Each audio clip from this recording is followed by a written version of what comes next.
Jouer de l'imperfection, c'est très difficile ça.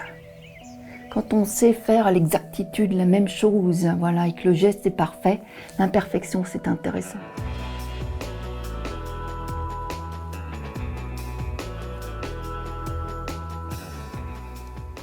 Quand on demande toujours aux enfants ce qu'ils veulent faire quand ils seront grands, alors moi c'était si je réussis pas dans la vie, j'irai vivre toute nue avec les Indiens en Amazonie. Donc déjà la nature. J'ai vécu à la campagne, dans la région de la baie de Somme, en Picardie. Donc c'était principalement les tempêtes, le vent, la pluie, les couleurs. Les gris, les bleutés, l'écume, l'iode. Donc ça, on retrouve beaucoup ces couleurs-là dans mes créations. Je réalise des perles au chalumeau. Donc j'ai des baguettes de verre que je fais fondre devant ma flamme à 1000 degrés. Il va y avoir un côté magique. Donc un blanc à base d'étain, un bleu à base de cobalt. Voilà, vous les voyez sous forme de couleurs. Évidemment, moi je les vois sous forme de couleurs, mais je connais les constituants du verre. Un bleu de cuivre peut devenir vert céladon, peut devenir rouge. Ça m'intéresse. Les effets de matière. Tout ça, c'est toutes les petites taches là, c'est des brûlures.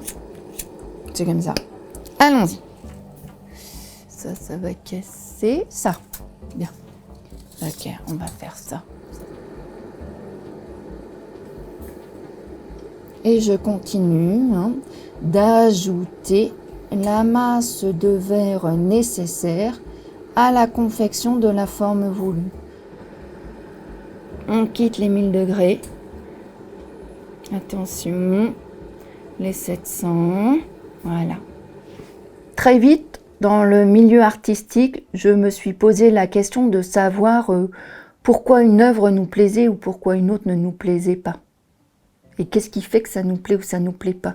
Vous savez, par exemple, un tableau blanc avec un point rouge, un point vert là, ou un...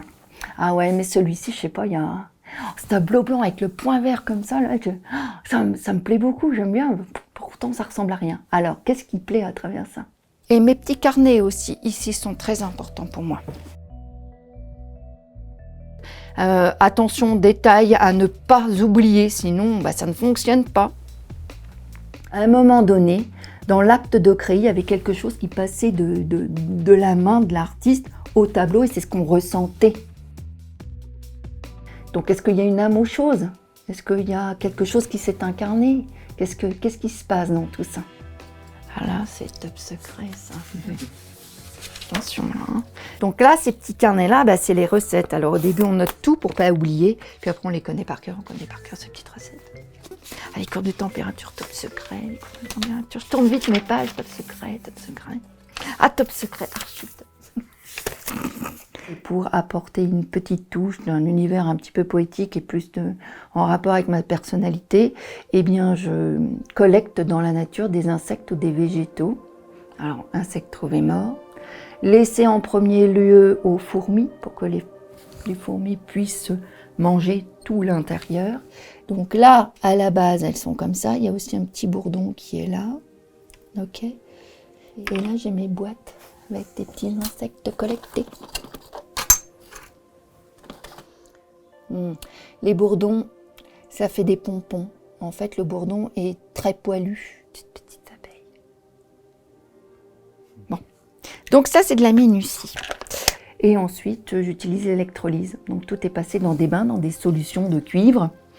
Et ça va réaliser un petit sarcophage de cuivre tout autour de l'insecte ou du végétal.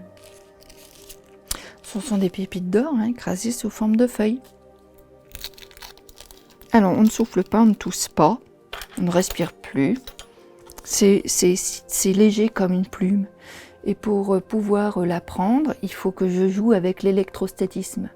Donc, je vais frotter mon petit pinceau dans les cheveux. Je ne peux pas y toucher parce que ne serait-ce que le sébum sur les doigts, eh bien l'or va coller sur les doigts et je ne pourrai pas récupérer. Alors parfois, si ça colle sur les doigts, eh bien pour ne pas perdre l'or, je la mange.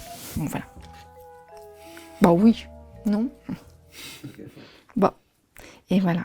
Et ensuite, j'applique sur le détail avec ce petit pinceau-là.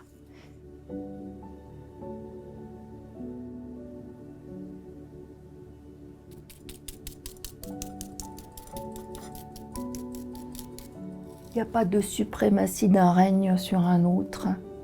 Que tu sois une plante, un animal ou un être humain, on est tous sur cette terre et on a tous, comment dire, notre importance.